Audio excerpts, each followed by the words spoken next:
européenne à cet événement?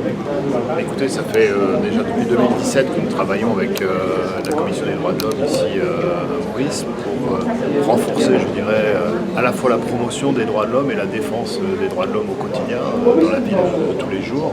Aujourd'hui, on a un séminaire effectivement avec les forces de police qui sont au contact direct effectivement avec l'ensemble des citoyens, qui ont une tâche difficile, hein, on l'a bien vu pendant le confinement également, et qui doivent assurer le respect de l'ordre, le respect de la loi bien sûr, mais aussi le respect de la personne humaine, et donc s'assurer que les principes de non-discrimination, d'égalité de traitement sont bien appliqués dans ce contexte-là, ce qui n'est pas toujours facile.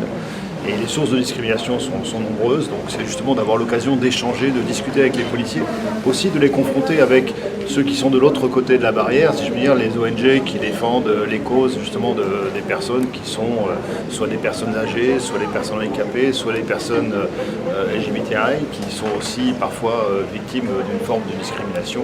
Donc l'idée c'est justement d'échanger, de voir quelles sont les contraintes, quelles sont les difficultés auxquelles les policiers et les policières sont exposés, et comment est-ce qu'on peut trouver les bonnes réponses pour assurer la bonne application de la loi et la bonne application des droits de l'homme. Et quel est le soutien de l'UE envers la Commission?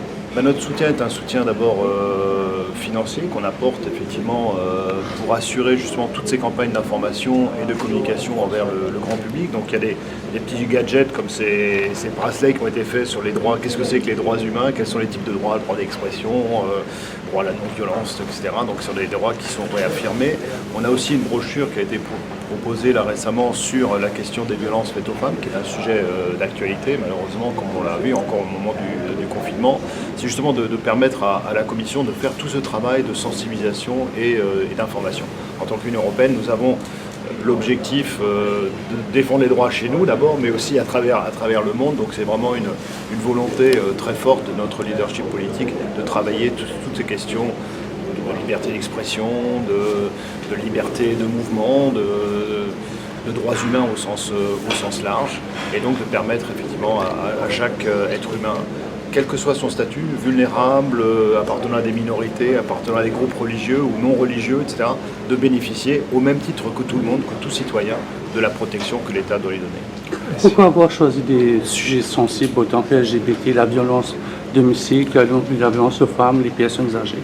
Et parce que ce sont justement les sujets les plus difficiles. Donc c'est là que les policiers sont peut-être confrontés avec le plus de complexité pour faire appliquer cela. On l'a vu au moment des violences faites aux femmes, on a vu.